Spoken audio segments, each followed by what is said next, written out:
თუ შენც იმ ადამიანების რიცხვს მიეკუთვნები, ვისაც გონია რომ დოროთე ყურაშვილის საუბრები სიკეთის მომტანი არის მისი მსმენელებისთვის და მათ შორის შენთვისაც, მაშინ ამ ვიდეოს ბოლომდე უყურე.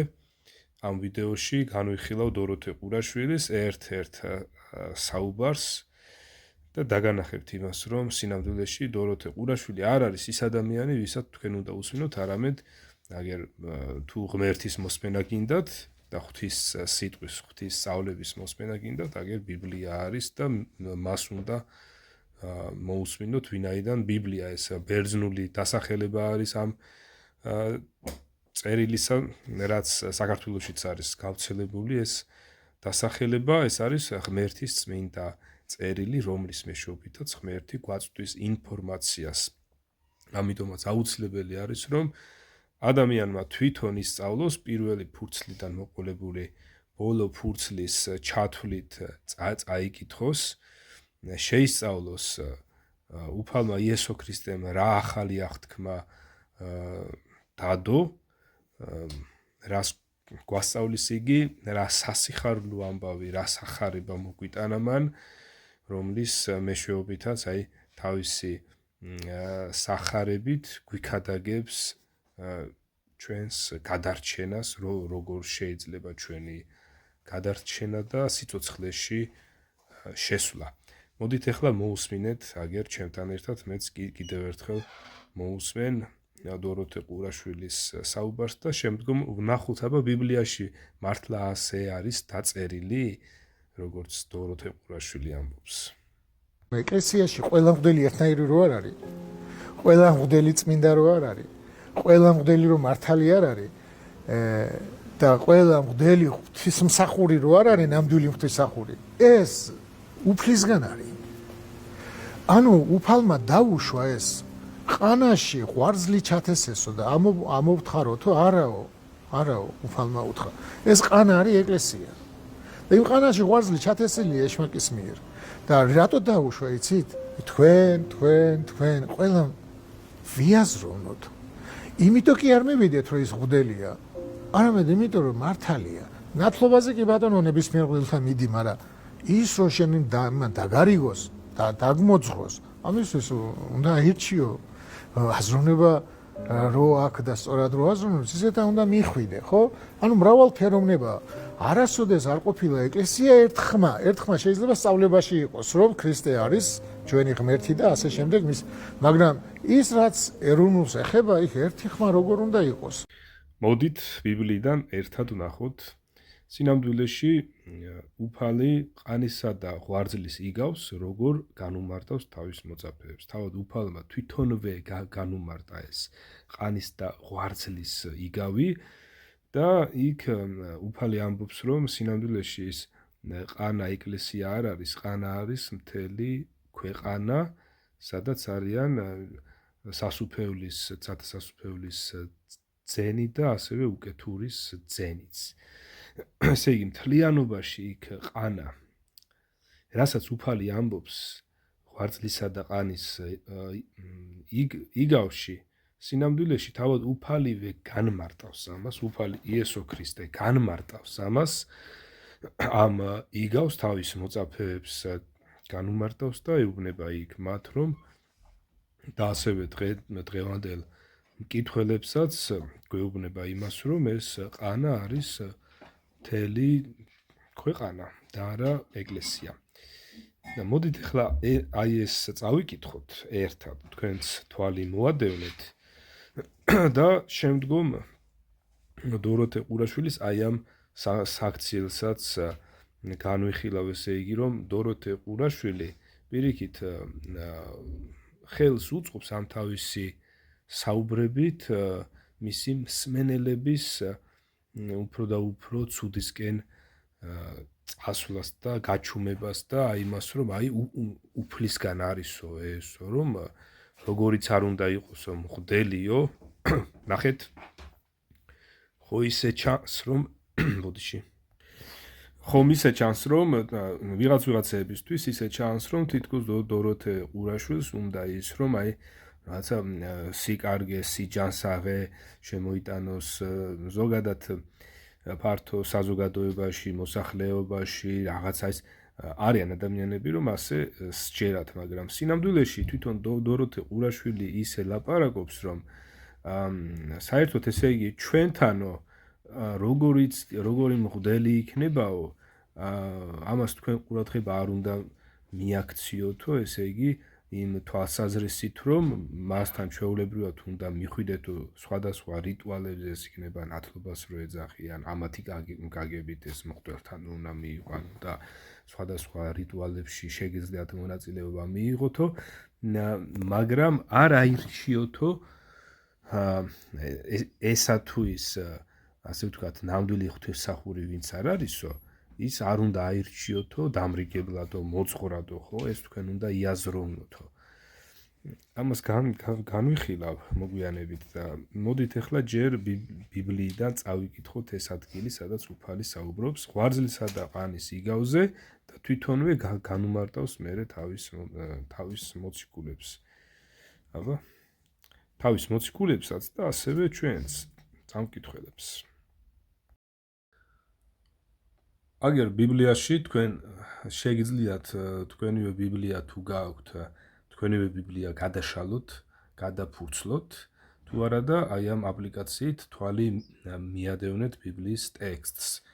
დააგვირთ, ესე იგი, ეს არის ბიბლიის ერთ-ერთი ნაწილი, რომელსაც აგერ აწერია მათეს სახარება მათედან, ესე იგი, მათეს მიერ დაწერილი არის უფლის იესო ქრისტეს სწავლება და მისი ამბავი.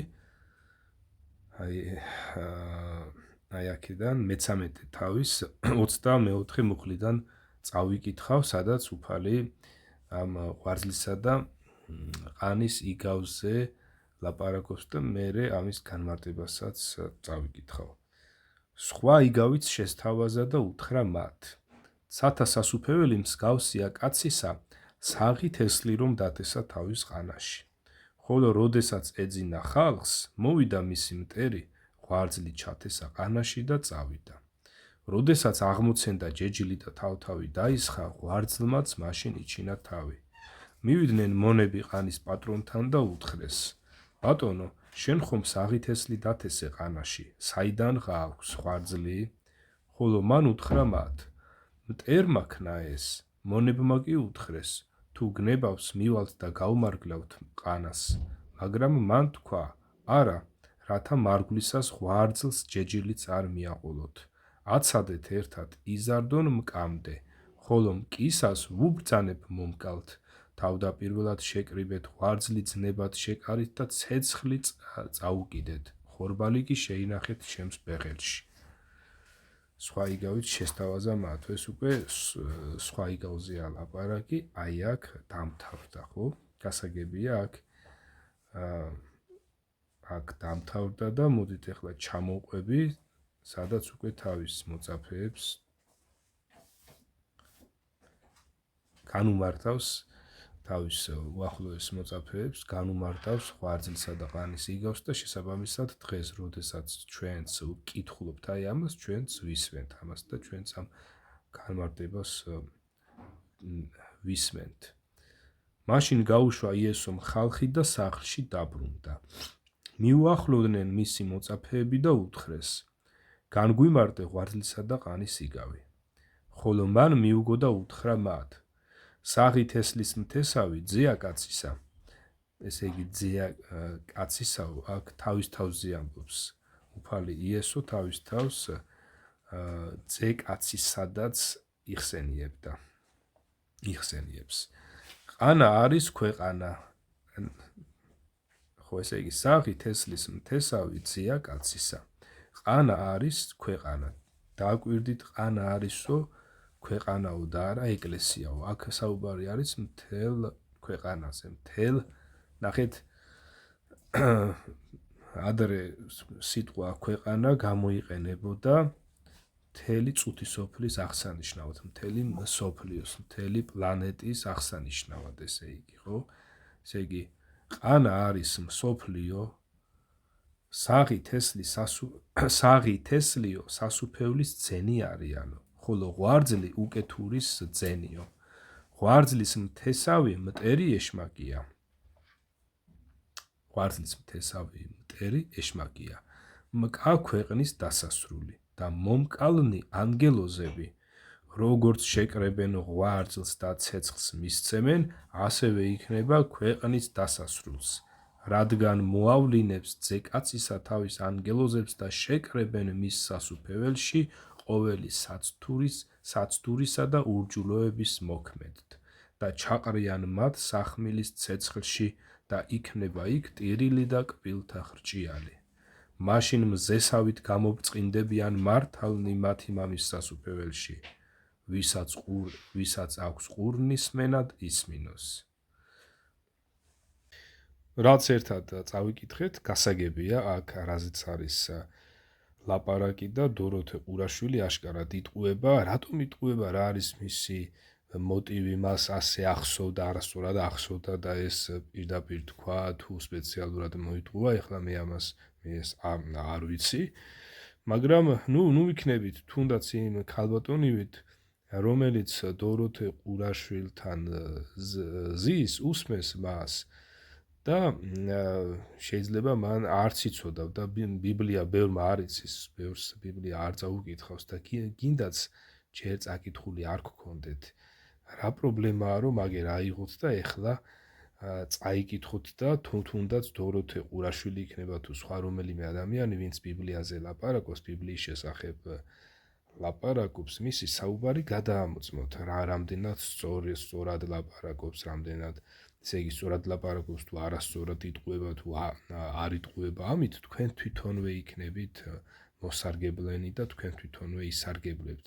არ უნდა იყოთ ბრმამსმენელები, ბრმამიმდევრები რომელიღაც ადამიანისა, რომელიც შეიძლება დღეს ასე ვთქვათ, ისე ჩანს, რომ აი თქვენსკენ არის მხარში გიდგათ, მაგრამ როცა ესა თუ ის ადამიანი ღმერთზე გელაპარაკებათ ღმერთის შესახებ, გელაპარაკებათ და თქვენ გონიათ, რომ აი ეს არის ღვთისმსახური და რომ მან ბევრი რაღაცა იცის, რომ თქვენთვის სიკეთის მომტანია მისი მოსმენა. აი აქ აუცილებელი არის, რომ გაჩერდეთ და ჯერ ღმერთს მოусმინოთ, ღმერთი თავისი ბიბლიდან რას გვასწავლის და შემდეგ შეადაროთ ღმერთის სწავლება, შეადაროთ ამა თუ იმ ადამიანის საუბარს. ამ შემთხვევაში დოროთე ყურაშვილის საუბარს. ეხლა დოროთე ყურაშვილი ისეთ რამეს ამბობს, რომ ფაქტიურად უფალზე ლაპარაკობს, რომ ეს უფალმა დაუშვაო, რომ ეკლესიაშიო სხვადასხვა ადამიანები რო არიანო, ყველა არ არისო ეს ღვთის მსახური, ყველა მღვდელი არ არისო, ყველა ღვთის მსახური არ არისო და ყველა არ უნდა ავირჩიოთო, ყველა არ უნდა აირჩიოთო მოძღვრათო და დამრიგებლად ესე იგი. არამედ უნდა იაზროვნოთო. და მოდით ასეთი რაღაცა ვთქვათ, რომ თუნდაც არასრულწლოვან ადამიანებზე რა ვიღოთ, თქვათ, აი 15 წლის ახალგაზრდა გოგონა, რომელმაც ჯერ საერთოდ ბიბლია შეიძლება არც კონდეს წაკითხული და ბევრი რაღაცა ჯერ არ იცის. თუნდაც 15 წლის, 16 წლის, თუნდაც 18 წლის ახალგაზრდა გოგონა, ახალგაზრდა ბიჭი, რომელიც მოშხამული არის საპატრიარქოს ორგანიზაციის აი იმ პროპაგანდით, რომ აუცილებელი არის ეს საპატრიარქოს ორგანიზაცია სხვადასხვა საინფორმაციო წყაროებით ადამიანებს უყიჟინებს, ეუბნება, რომ აუცილებელია მიხვიდეთ მღვდელთან, აღსარება ჩააბაროთო, მღვდლისაგან ეს ზიარება მიიღოთო, აგერ ადრე გარკვეული ეს რაღაცა ვიდეო, აუდიო რგოლი, აუდიო ვიდეო რაღაცა ესე იგი ისტორია ატვირთეს YouTube-ზე მამა ვასილი, თეოდორა და საზვერეები, სადაც იმდენი ბოდვებია დასაუბრები, რომ თითქოს და ადამიანი რომ გარდაიცვლება, მან ჯერ საზვერეები უნდა გაიაროს, სხვადასხვა ეშმაკები შეხვდებიან, რომლებიც ასე ვთქვათ, შეახსენებენ მის ცოდვებს და თუ ამ ადამიანს ყავდა მოძღვარი და აღსარებებს აბარებდა, ის მოძღვარი, ანუ ის ჩაბარებული აღსარებები დაეხმარება და აი ესეთი ათა და სხვათა შორის ამ ვიდეოს ძალიან ბევრი ნახვა ქონდა და მეც მახსოვს იმ დროს როცა ეს ვიდეო ეს ვიდეო აუდიო აუდიოც იყო და ვიდეოც იყო, მაგრამ ეს ძირითადად მაინც ამბავი იყო მოთხრობილი, აუდიო ვერსია იყო მაინც უფრო მეტად. მეც როცა მოვისმინე, იმ დროს ბიბლია არ მქონდა წაკითხული, პატარა ვიყავი და ჩემზეც იმოქმედა. და აი ასეთი შხამებით, რომლებითაც მოშხამული არის ადამიანი, მით უმეტეს ახალგაზრდა ადამიანი და აი ამ შხამით მოშხამული და აი ასე აღძრული აიმით რომ უნდა წავიდეს და მღვდელი მოძებნოს, აღსარება ჩააბაროს, მან როგორ უნდა აირჩიოს, რომელია ეხლა დოროთე ყურაშვილისთვის მოსაწონი მღვდელი და რომელი არ არის, რომ არ შეცდეს და რაღაცა ცუდ რამეში არ გაებას და ისეთი მღვდელი არ აირჩიოს, რომ ესე იგი აქეთ თვითონ არ დაზარავდეს, ხო, რა გაგებით, რომ ეხლა ბიბლიის სწავლებით იმთავითვე ეს უნდა ითქვას, რომ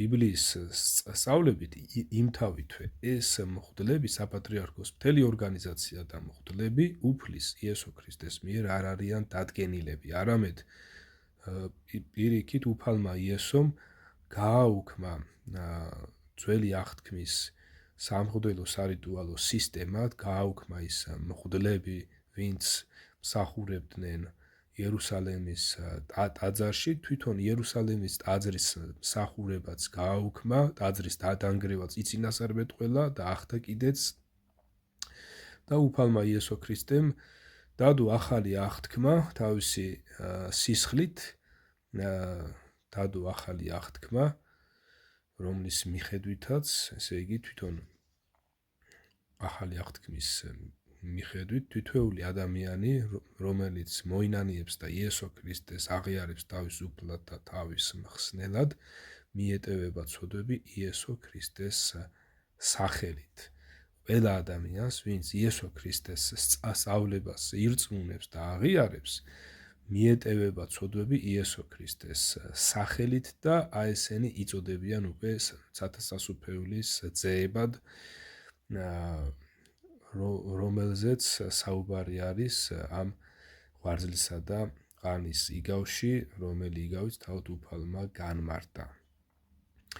და ახალი აღთქმის თანახმად თავად იესო ქრისტე გახდა მოღვდელი მელქისედეკის, იგივე მელქიცედეკის წესით და ახალ აღთქმაში, ახალი აღთქმის მოქმედების პერიოდში, რომელ პერიოდშიც დღესაც ჩვენც ვიმყოფებით, იესო ქრისტეს მოციქულები ადამიანებს არ უქადაგებდნენ ტაძრების აშენებას, ადამიანებს არ უქადაგებდნენ მღვდელთან სიარულს, ქრისტეს მოციქულებს არ დაუდგენიათ სარიტუალო მღვდლები და იქ ხელდასხმაზე რომ არის ბიბლიაში ლაპარაკი, რომ ქრისტეს მოციქულებმა ხელდასხმით უკურთხესო სხვადასხვა ქრისტიანულ ჯგუფებს ხუცესნიო, იგივე ეპისკოპოსნიო, იქ ბერძნული სიტყვა ეპისკოპოსი ქართულად ნიშნავს ზედამხედველს, ისინი არ იყვნენ სარიტუალო მღვდლები, ისინი იყვნენ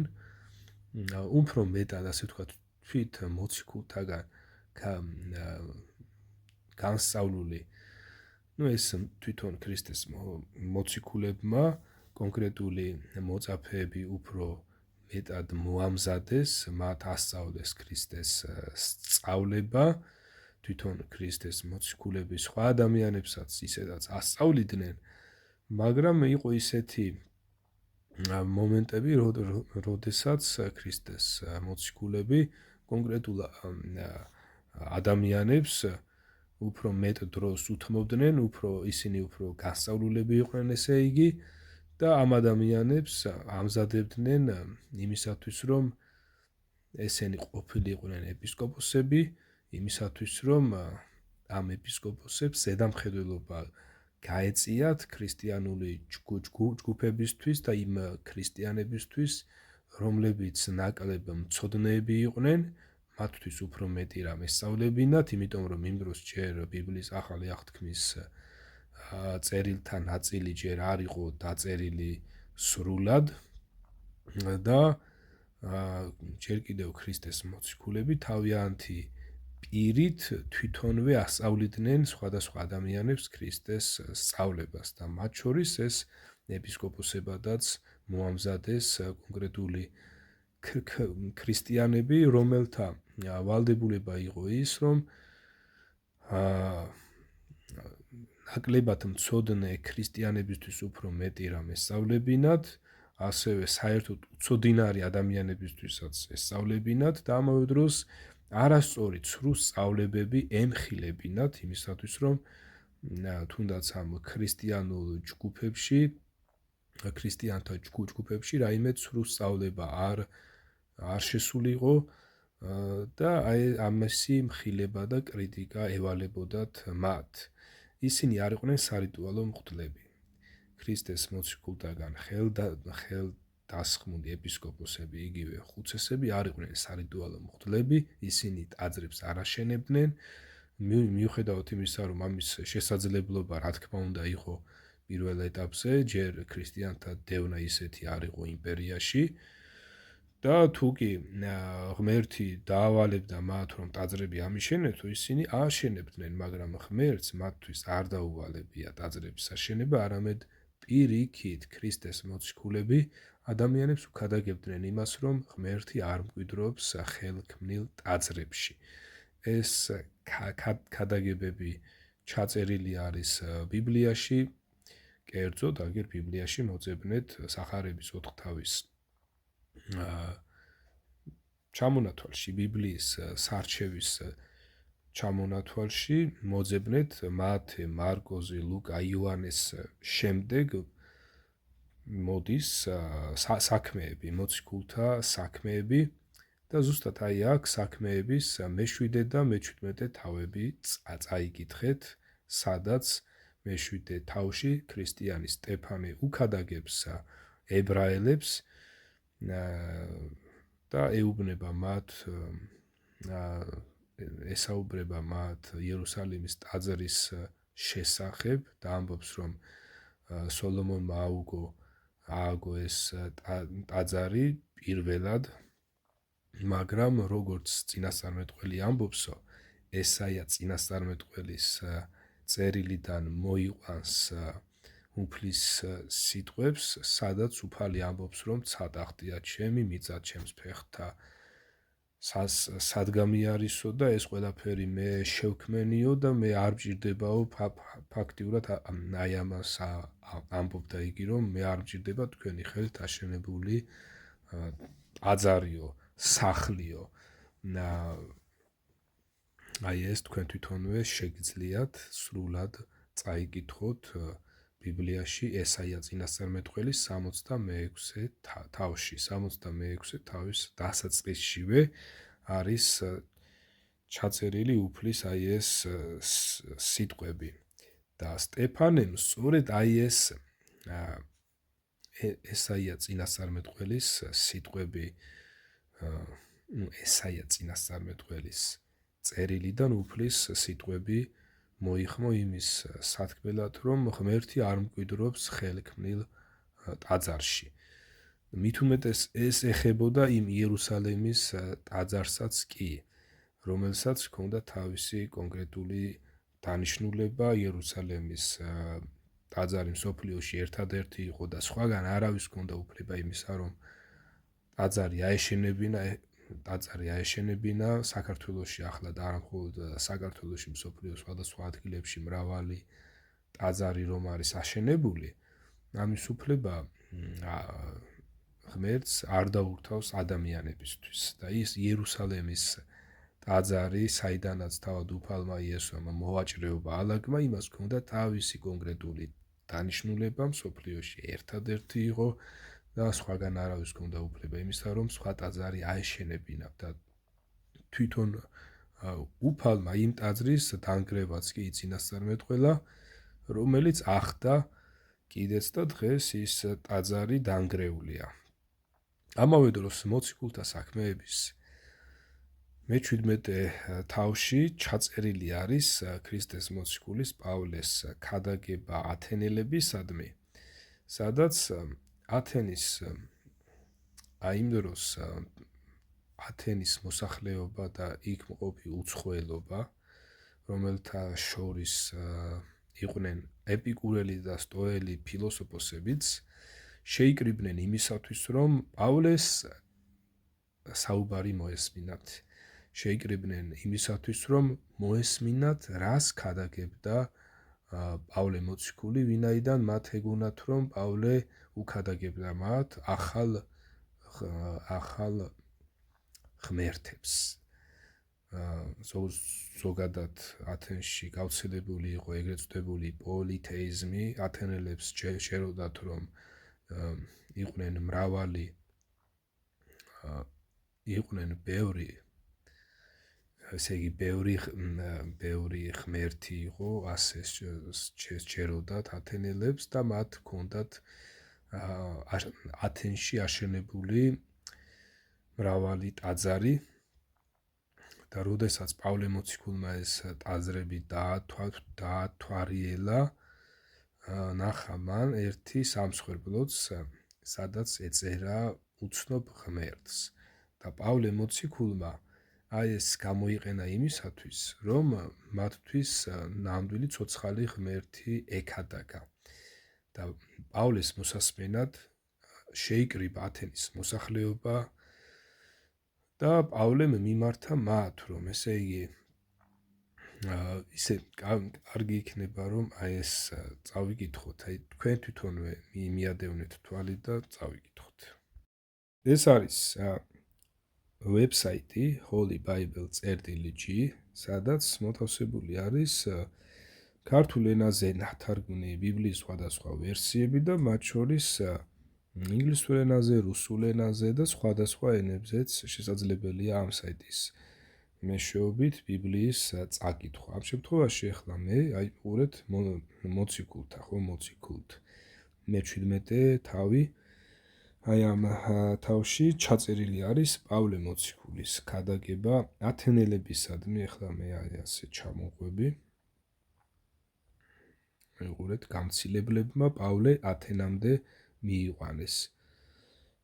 სანამ პავლე ათენში ელოდა მათ, აი მე-16 მუხლიდან წავიკითხავ. სანამ პავლე ათენში ელოდა მათ, სილასა და ტიმოთეს, მე-15 მუხლიდან წავიკითხავ. გამცილებლებმა ათენამდე მიიყვანეს პავლე. მიიღეს ბრძანება სილასა და ტიმოთეს მიმართ, რომ რაც შეიძლება მალე მისულიყვნენ მასთან და გამობრუნდნენ. სანამ პავლე ათენში ელოდა მათ, მისი სული აღაშფოთა ამ კერპებით სავსე ქალაქის ხილვამ. ესე იგი, მისი სული აღაშფოთაო ამ კერპებით სავსე ქალაქის ხილვამო, ათენის ხილვამ აღაშფოთა პავლეს სული.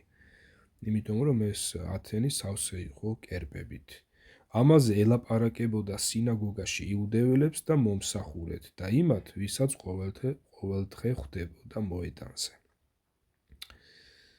ზოგიერთმა ეპიკურელმა და სტოელმა ფილოსოფოსმა კამათი დაუწყო მას. ზოგი კითხულობდა, მაინც რისი თქმა სურსო ამ მოლაყბეს? სხვები ამბობდნენ, ეტყობა უცხო ღმერთებზე ქადაგებსო, რა კი იესოსა და აღდგომას ახარებდა მათ. მიიყვანეს არეოპაგში და უთხრეს, შეგვიძლია თუ არა გავიგოთ, რა არის ეს ახალი მოძღვრება შენ რომ ქადაგებ? რაღაც უცნაურს ასმენ ჩვენს ყურებს, ამიტომ გვინდა ვიცოდეთ, რას ნიშნავს ეს? ყველა ათენელს, ისევე როგორც სტუმართმყოფ უცხოელს, ისე არაფერი ეხალისებოდა, როგორც რაიმე სიახლეზე ლაპარაკი ან მისი მოსმენა. პავლე დადგა არეოპაგის შუაში და თქვა, კაცნო ათენელნო, ყველაფერში გატყობთ, რომ ძალიან მორწმუნენი ხართ, რადგან როცა გავიარე და თქვენი სათაყვანო ადგილები დავათვალიერე, ვნახე სამსხვერპლოც, რომელსაც აწერია, უცნობ ღმერთს. მეც მას გიქადაგებთ, ვისაც არ იცნობთ და ეთაყვანებით. ღმერთი, შემოქმედი სამყაროსი და ყოველივე მასში არსებულისა, უფალი ცისა და მიწისა, ხელით აგებულ ტაძარში არ მკვიდრობს. არც აიყურეთ ღმერთიო, შემოქმედი სამყაროს და ყოველივე მასში არსებულისა, უფალი ცისა და მიწისაო, ხელით აგებულ ტაძარშიო არ მკვიდრობსო. აი ნახეთ, პავლე მოციქული რას უქადაგებდა იმ დროინდელ ადამიანებს და დღევანდელებსაც, ვინც ამას წაიკითხავს. გავაგრძელებ 26 მუხლიდან. არა, 25 მუხლიდან. ესე იგი, აქ 24 მუხლში საუბარი არის იმაზე, რომ ღმერთი შემოქმედი სამყაროს და ყოველივე მასში არსებულისა, უფალი ცისა და მიწისა, ხელით აგებულ ტაძარში არ მკვიდრობს, არც ადამიანთა სამსახურს მოითხოვს თითქოს რაიმე სჭირდებოდეს. იგი თავად ანიჭებს ყველას სიცოცხლეს, სუნთქვას და ყოველივეს. ერთიდან შექმნა ადამიანთა ყოველი ხალხი, რათა დედამიწის ზურგზე დასახლებულიყვნენ. წინასწარ დააწესა მათ დასასახლებლად დრონი და საზღვრები, რათა ეძიათ ღმერთი, ეგრძნოთ იგი და ეპოვათ, თუმცა შორს როდია თითოეული ჩვენგანისგან, რადგან მასში ვცოცხლობთ, ვიძვრით და ვარსებობთ. როგორც ზოგიერთი თქვენი პოეტი ამბობდა, ჩვენ მისი მოდგმა ვართო. და რა კი ღვთის მოდგმა ვართ, არ უნდა ვიფიქროთ, რომ ღმერთი ჰგავს ოქროს ან ვერცხლს, ან და ქვას ადამიანის ხელოვნებით და წარმოსახვით გამოქანდაკებულს. ამრიგად ღმერთმა უგულებელ ხო უმეცრების ჟამი და ახლა მოუწოდებს ადამიანებს ყველგან რომ მოინანიონ, რადგან მან დაადგინა დღე, როცა განიკითხავს ქვეყნიერებას სიმართლით წინასწარ დადგენილი კაცის მეშვეობით და ყველას მისცა მოწმობა მკვდრეთით აღადგინა რა იგი. მკვდართა აღდგომაზე რომ გაიგონეს, ერთნი დასცინოდნენ. სხვები კი ამბობდნენ ამის თაობაზე კვლავაც მოგისმენთო. ასე გამოვიდა პავლე მათგან. ხოლო ზოგიერთნი შეუერთდნენ და ირწმუნეს, მათ შორის დიონისი არეოპაგელი და დედაკაცი, სახელად დამარისი და სხვებიც მათთან ერთად. აქ ჩანს, რომ პავლე მოციქულს ბოლომდე არ დაამთავრებინეს ქადაგება, რათა იესო ქრისტეს სახელიც ეთქვა, ესე იგი, აქ ქრისტეზე ისაუბრა, რომ ღმერთმა მკვდრეთით აღადგინა იგიო, მაგრამ ბოლომდე აღარ დაამთავრებინეს ეს მკვდართა აღდგომა, რომ გაიგონეს, რაღაც ინტერესი დაკარგეს თუ რაღაცა ასეთი რაღაცა მოხდა. ფაქტიურად ისე ჩანს, რომ ათენელების უმრავლესობამ აქ პავლეს ნაქადაგარი არ ირწმუნა. ან ყურადღება არ მიაქცია, რაღაცა არ მოეჩვენა სერიოზულად, მაგრამ იყვნენ ისეთი ადამიანებიც, რომლებმაც ირწმუნეს და გახვნენ პავლეს, შეუერთდნენ. მათ შორის იყო დიონისი არეოპაგელი და დედაკაცი სახელად დამარისი და სხვებიც მათთან ერთადო. აქ ეხლა ეს იმიტომ წავიკითხე, რომ აქ პავლე მოციქული მისთვის სრულად უცნობ ადამიანებს, რომლებსაც ტაძრები ჰქონდათ აშენებული, მათ ეუბნება, რომ ღმერთიო, შემოქმედი სამყაროსი და ყოველივე მასში არსებულისაო, უფალი ცისა და მიწისაო, ხელით აგებულ ტაძარში არ მკვიდრობსო. ათენში ტაძრები ჰქონდათ აშენებული და ამ ტაძრებში განწესებული ჰყავდათ რიტუალის ჩამტარებელი მღვდლები, რომელი მღვდლებიც სხვადასხვა მსხვერპლ შესაწირავებს წირავდნენ თავიანთ ცრუ ღმერთებს, ცრუ ღმერთებს, ესე იგი, სინამდვილეში, აგერ ბიბლიაში ჩაწერილი არის, რომ ეს წარმართა ღმერთები სინამდვილეში იყვნენ არა ღმერთები, არამედ ეშმაკები. ეშმაკი, ესე იგი, ეშმაკები, რომლებიც ადამიანებს თავის თავს ასაღებდნენ როგორც ღმერთებად. და ეს ამ ცრუ ღმერთებს, ესე იგი, დადგენილი ჰყავდათ მღვდლები, რომლებიც სხვადასხვა მსხვილ შესაწირავებს სწირავდნენ. მათ შორის იყო ამ მსხვილ შესაწირავთა შორის იყო ღვინოს უღრიდნენ მაგალითად, ერთი ასეთი შესაწირიც იყო. ამავე დროს ხარის ბარკლებს უწყავდნენ ცეცხლზე. აი მათ როგორი წესჩვეულებები ჰქონდათ ჰომეროსის ილიადაში და ოდისეაში, აი ვინც ილიადას და ოდისეას წაიკითხავს, აი იქ არის როგორ სწირავდნენ ხოლმე ჰეკატომბეებს. ეს ცხოველების შესაწირავი იყო გარკვეული რიცხვით, როგორ სწირავდნენ ამა თუ იმ თავიანთ ცრუ ღმერთებს. და ეს მთელი რიგი ისტორიები, რაც უკავშირდება ზევს, ჰერმეს, ჰეფესტოს, აფროდიტეს, არეს, პოსეიდონს, ჰერას და ეს მთელი რიგი ეს ისტორიები არის, ასე ვთქვათ, იყო გავრცელებული ძველ საბერძნეთში და ეს იყო ფაქტიურად ისეთი ცრუ ისტორიები, რომლებიც გავრცელებული იყო ძველ საბერძნეთში და მოსახლეობაში შეჰქონდა არასწორი ინფორმაციები ღმერთის შესახებ და ფაქტიურად ეს ისტორიები ქადაგებდნენ ცრუ ღმერთებზე,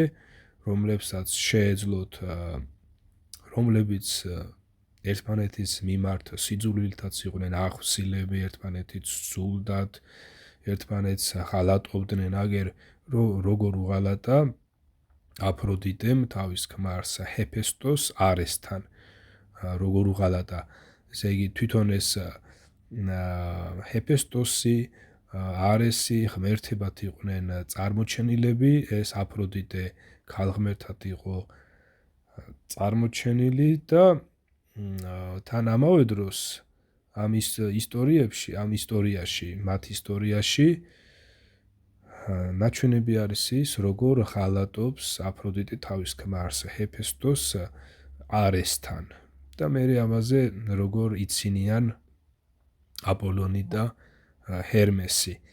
და აი ესეთი ისტორია და ესეთი ისტორიები, ეს მითქმა მოთქმები თვითონ მოსახლეობაშიც ნერგავდა არასწორ ინფორმაციას, რომ აი ღმერთს შეუძლია ღალატიც, ღმერთს შეუძლია სიძულვილიც, ღმერთებსაც ზულთ ერთმანეთი, გამორჩევით არიან ერთმანეთის მიმართ, ღმერთებიც ერთმანეთს ღალატობენ, ისა და რა დიდი ამბავია ეხლა ადამიანებმაც ერთმანეთს რო უღალატონ, ხო, თქვათ, ცოლმა ქმარს რო უღალატოსო. და აი ესეთ არასწორ წარმოდგენებს ნერგავდნენ ეშმაკები, დემონები, ეშმაკები და მათ ყავდათ თავიანთი, ასე ვთქვათ, პოეტები და მომღერლებიც, რომლებსაც აედები ეწოდებოდათ.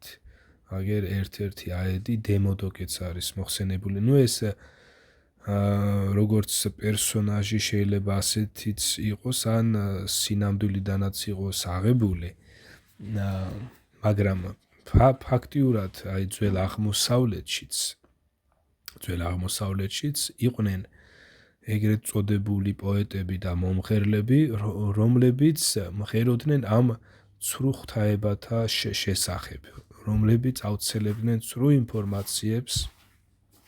ინფორმაციებს და ფაქტიურად ისინი მოსახლეობისთვის სიკეთის მომტანი ნამდვილად არ იყვნენ.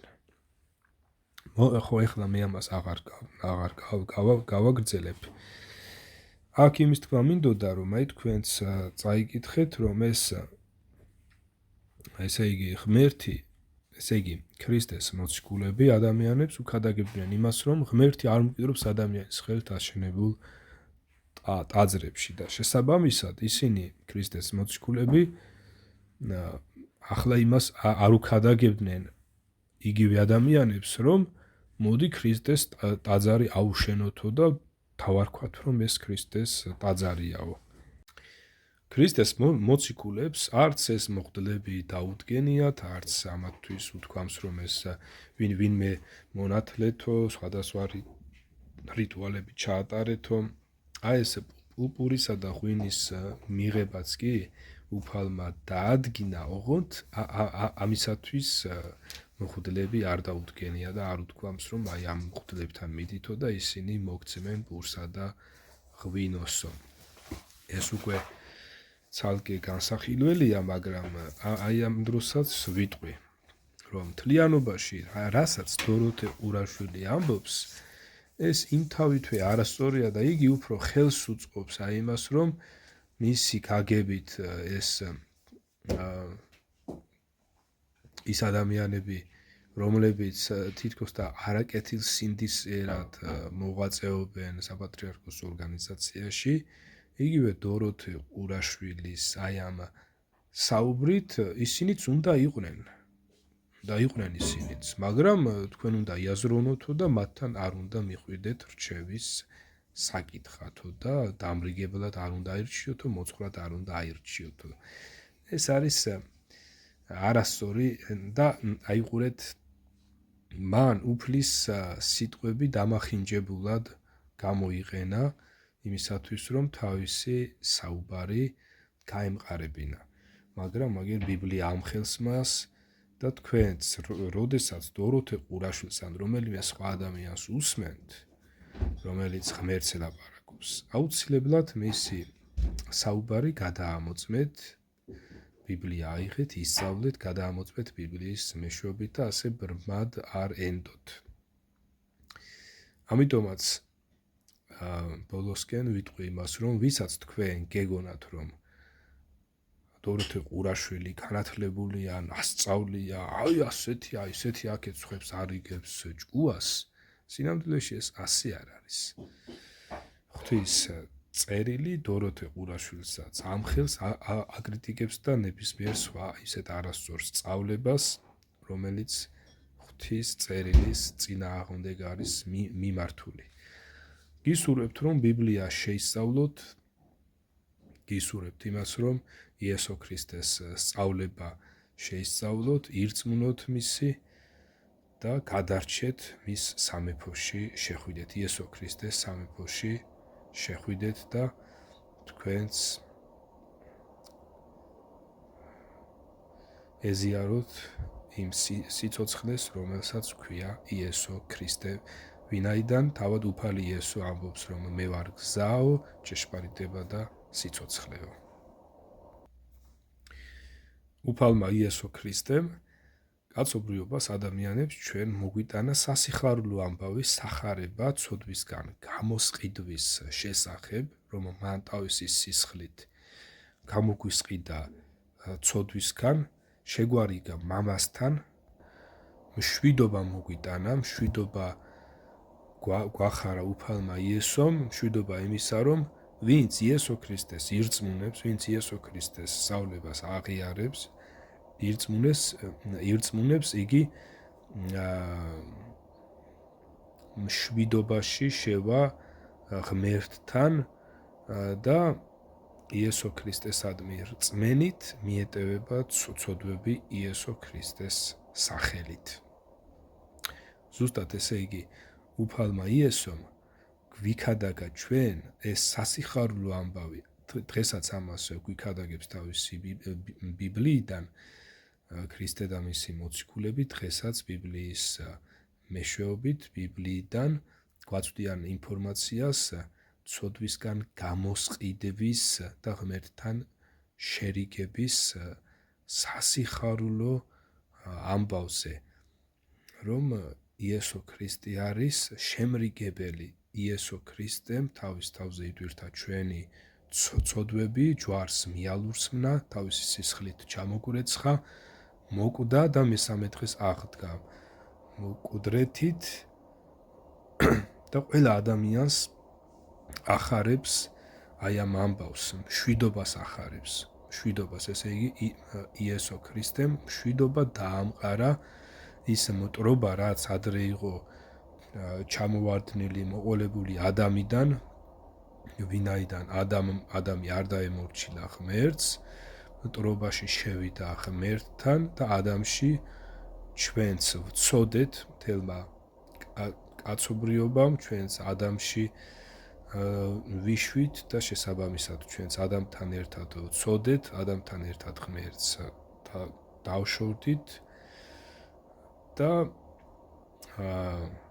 აი ამის ასე ვთქვათ, გამოსასწორებლად თუ შეიძლება ასე ვთქვათ, ან აი ამის გასაქარწყლებლად და აი ამ მოტრობის მოსაცილებლად და ღმერთთან მშვიდობაში შესაყვანად უფალი იესო მოვიდა და მან თავის თავზე იტვირთა ჩვენი ცოდვა მოკვდამისათვის და მესამე დღეს აღდგა მოკვდრეთით, რათა ჩვენ შევეყვანეთ სიცოცხლეში. და ყველა ადამიანი, ვინც დღესაც ირწმუნებს იესო ქრისტეს სწავლებას, ყველა ადამიანი, ყველა მორწმუნე ცოდვისგან გამოსყიდულთა და წმინდანთა რიგებს შეუერთდება. აი ეს ყველაფერი თქვენ შეგიძლიათ მიყოლებით თანმიმდევრულად ისწავლოთ ბიბლიიდან, მიხვეთ, არ დაგეზაროთ პირველი ფურცლიდან ბოლო ფურცლის ჩათვლით, წაიკითხეთ, ისწავლეთ და ღმერთი თვითონ დალაგებით გასწავლით აი ამას, რათა რაიმე შეფერხება არ გქონდეთ, რაიმე გაუგებრობას ადგილი არ გქონდეს, თქვენ თვითონვე ისწავლეთ ეს. ბრმად ნუენდობით ამა თუ იმ რელიგიურ ორგანიზაციებს. ბრმად ნუენდობით ამა თუ იმ მცირე ჯგუფებს თუ დიდ ჯგუფებს, რომლებიც ღვთის წერილის საწინააღმდეგოდ ასწავლია და თქვენ მით უმეტეს ჯერ არც გეცოდინებათ ვინ ლაპარაკობს სწორს და ვინ არასწორს, თქვენ ეს არც გეცოდინებათ, თუ კი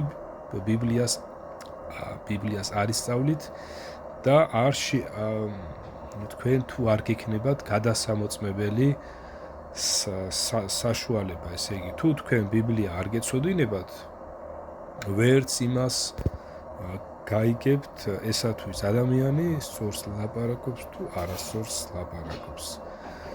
ასე რომ გისურვებთ იმას, რომ აღიარეთ ღვთის წერილი, თქვენ თვითონვე ისწავლოთ, ირწმუნოთ და გადარჩეთ ღვთის სამეფოში, ღვთის სასუფეველში შეხვიდეთ.